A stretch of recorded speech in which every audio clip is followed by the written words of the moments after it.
Hey, this is Tim X Horton, and today I'll be guiding you through the Flamebender Kagraz encounter in normal and heroic difficulties in the Blackrock Foundry. Now before we get into the mechanics for this fight, you're going to want to bring 2 tanks for any raid size. In a 10-man group, you're going to want to bring 2 to 3 healers, and in a 30-man composition, you're going to want to try and bring 6 healers. And a good split of melee and ranged DPS in any raid comp is always good. The first thing you will notice with Flamebender is that she's got a friend, Aknor Steelbreaker. He only has about 5 million health, and you're going to want to kill him off right at the start. He jumps around doing AoE physical damage, and it's better just to kill him because he's such a jerk. However, if you don't kill him and leave him alive during this entire fight and defeat Flamebender, he will become an epic follower. However, I am not going to be explaining that today, and maybe in a future video. Flamebender has 2 main abilities she will use through this entire fight. The first is Lava Slash. This inflicts 93,000 fire damage to all targets in a 7-yard radius of the impact zone and leaves a fire line leading from her to the player that inflicts 46,000 fire damage to anyone standing in it. It also spreads 6 yards to any player standing near the impact point. Think of this as a chain lightning effect, but with more fire. So it's recommended you spread out 6 to 8 yards during this entire encounter. Her other ability is Enchanted Armnets. This ability is a giant fire sword that does 100,000 fire damage every 3 seconds. The sword spins in a circle area around where it spawns and moves incredibly slow. So if you dodge it once, you may not dodge it a second time, so just keep an eye out for these swords. You will notice she has an energy bar. She gains abilities at certain energy thresholds, and those energy thresholds are 25, 50, 75, and 100 energy. These abilities stack, so she does not lose a previous ability when gaining a new one.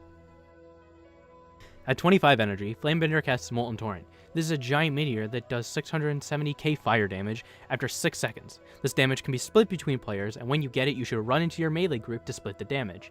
If you have immunities such as Deterrence, Bubble, or Ice Block, you can run out of it and soak it yourself.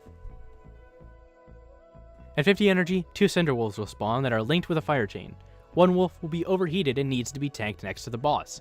It will do a frontal cone breath that stacks and increases damage taken from fire abilities by 200%. Tanks should taunt this at 2. The non-overheated wolf will fixate a random player for 10 seconds. Slow the wolf and kite it, or you might get one-shot. These 2 wolves are linked with a fire chain that does 10,000 damage every second for 8 seconds, and this stacks. Just don't stand in this. When the wolf's energy depletes, they switch spots. The wolf being tanked will start fixating players, and the fixating wolf will need to be tanked. Tanks should taunt them immediately so they don't go around killing players.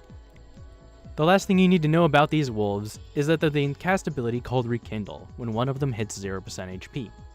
So you need to kill these 2 wolves at roughly the same time, within 5 seconds of each other, or they will heal for 100% of their HP and all of your DPS is lost.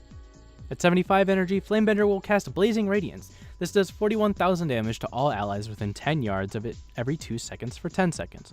Just move out of the group, it's simple as that. At 100 energy, Flamebender will cast Firestorm, a raid-wide AoE that does 18k fire damage every 0.5 seconds for 12 seconds. If any Cinder Wolves are left alive, they will mimic Flamebender and also cast Firestorm. Just make sure all Cinder Wolves are dead before 100 energy and you will be completely fine. During Firestorm, make sure to use cooldowns and not to stack if you are affected with Blazing Radiance. When Firestorm ends, Flamebender will gain Flame Fury for 50 seconds. This will inflict 11k fire damage to the tank every 1 second, and it stacks. Taunt it around 8 stacks, and you will be good. To recap this fight, it's pretty great. It's a pretty good fight. Good job, Blizzard. Spread out around the room 6 to 8 yards to avoid enchanting Lava Slash. Run into the group if effective with Molten Torrent to split the damage. Tank and kite Cinder Wolves accordingly. Kill them at the same time. Run out of the raid if you are affected with Blazing Radiance. And group on top of the boss with Firestorm and heal like crazy. Thanks for watching this video, guys. If you enjoyed it, hit the like button, it really helps out a lot.